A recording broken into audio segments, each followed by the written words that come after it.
بسم اللہ الرحمن الرحیم۔ ناظرین کرام، ایک وقت کا بادشاہ تھا۔ وہ روزانہ محل کی چھت پر ٹہلنے جاتا۔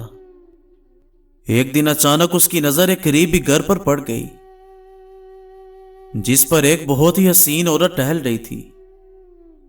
بادشاہ بہت متاثر ہوا اور اپنی ایک غلام زادی کو بلا کر پوچھا کہ یہ عورت کون ہے اور یہ کس کی بیوی ہے۔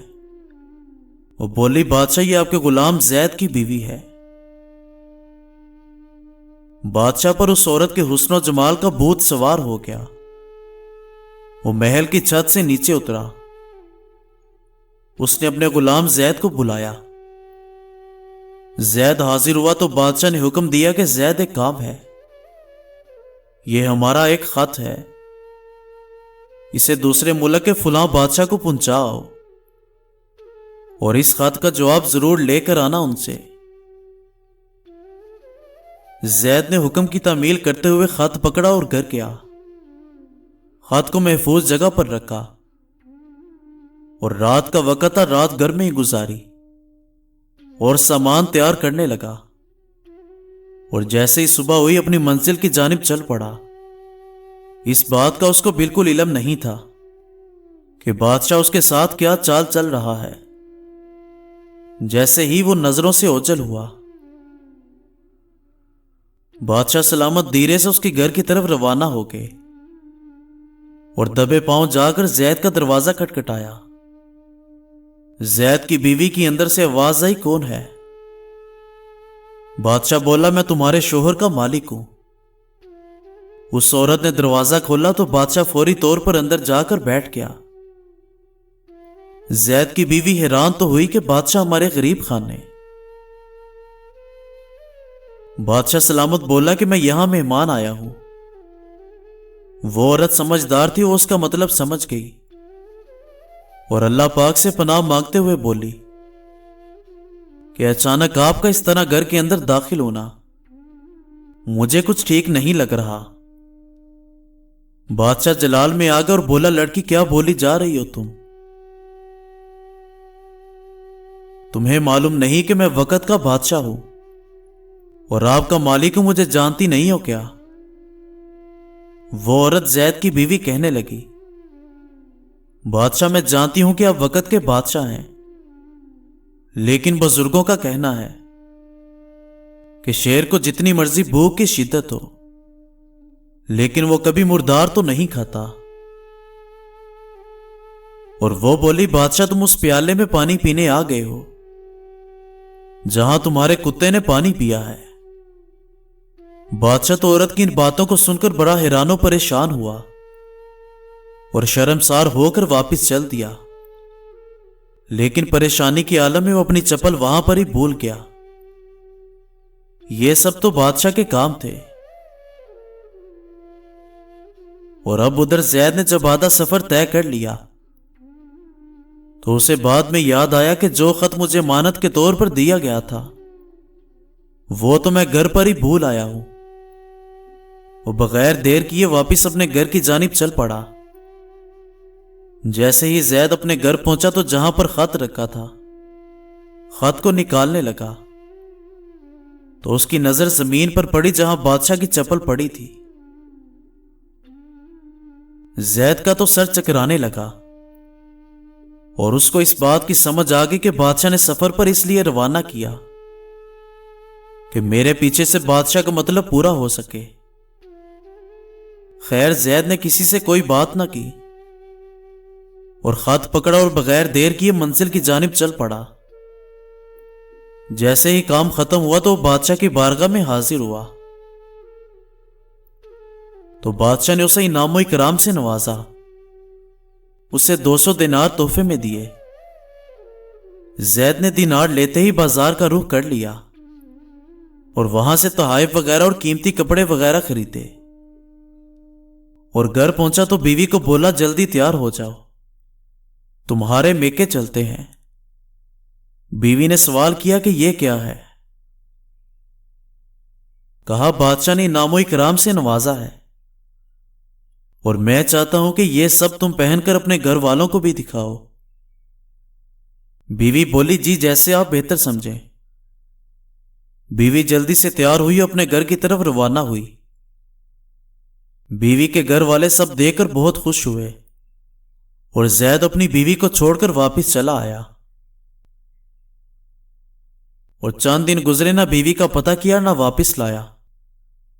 چند دن گزرنے کے بعد اس لڑکی کے بھائی اس سے ملنے آئے اور وجہ پوچھنے لگے کہ زید تم ہماری بہن سے ناراض ہو، غصے ہو کیا وجہ ہے، وجہ بتاؤ، نہیں تو ہم تمہیں قاضی کے سامنے پیش کریں گے۔ زید بولا تم جیسا چاہے کر لو، لیکن میرے ذمہ اس عورت کا کوئی ایسا حق نہیں جو میں نے پورا نہ کیا ہو۔ لڑکی کے بھائی اس کیس کو قاضی کے پاس لے گئے۔ قاضی نے زید کو بلایا، لیکن قاضی اس وقت بادشاہ سلامت کے پاس ہی موجود تھا۔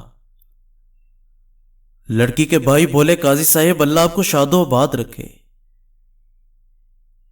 قاضی صاحب ہم نے ایک سرسبز کھیت پھلوں سے بھرا ہوا درخت اور 7 میٹھے پانی کا کنواں بھی اس آدمی کے حوالے کیا۔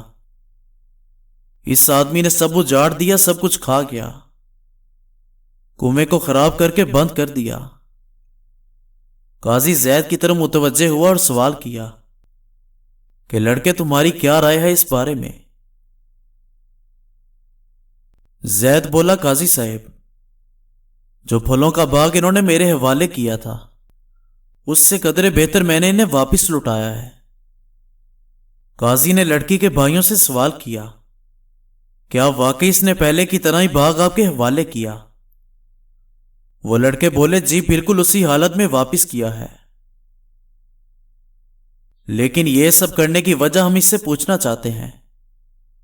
قاضی نے پوچھا جی زید کیا کہتے ہو اس بارے میں؟ زید بولا میں نے یہ باغ کسی نفرت یا لڑائی کی وجہ سے نہیں چھوڑا، اس لیے چھوڑا ہے کہ ایک دن اچانک میں اس باغ میں داخل ہوا تو میں نے شیر کے پنجے کے نشان دیکھے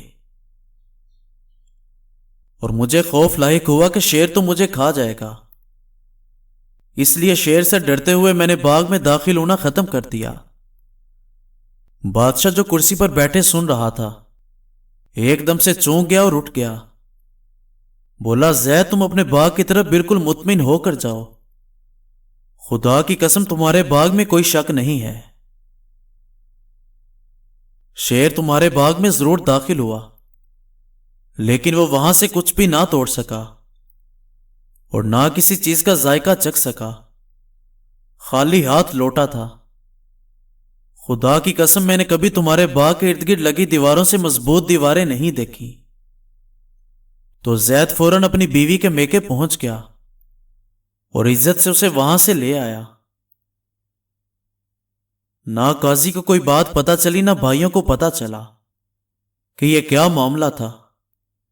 ناظرین کرام کیا خوب بہتر اپنے گھروں کے راز کو چھپایا جائے تاکہ لوگوں کو کسی کے عیبوں کا علم نہ ہو سکے۔ اپنے گھروں کے عیب اور راز کسی پر ظاہر نہ ہونے دیں۔ اللہ آپ کو اور آپ کے اہل و عیال کو اپنی حفاظت میں رکھے۔ اصلاح کے 1000 الفاظوں سے زیادہ تجربہ ایک ایسی چیز ہے کہ تجربے کی ایک ٹھوکر انسان کو مضبوط بناتی ہے۔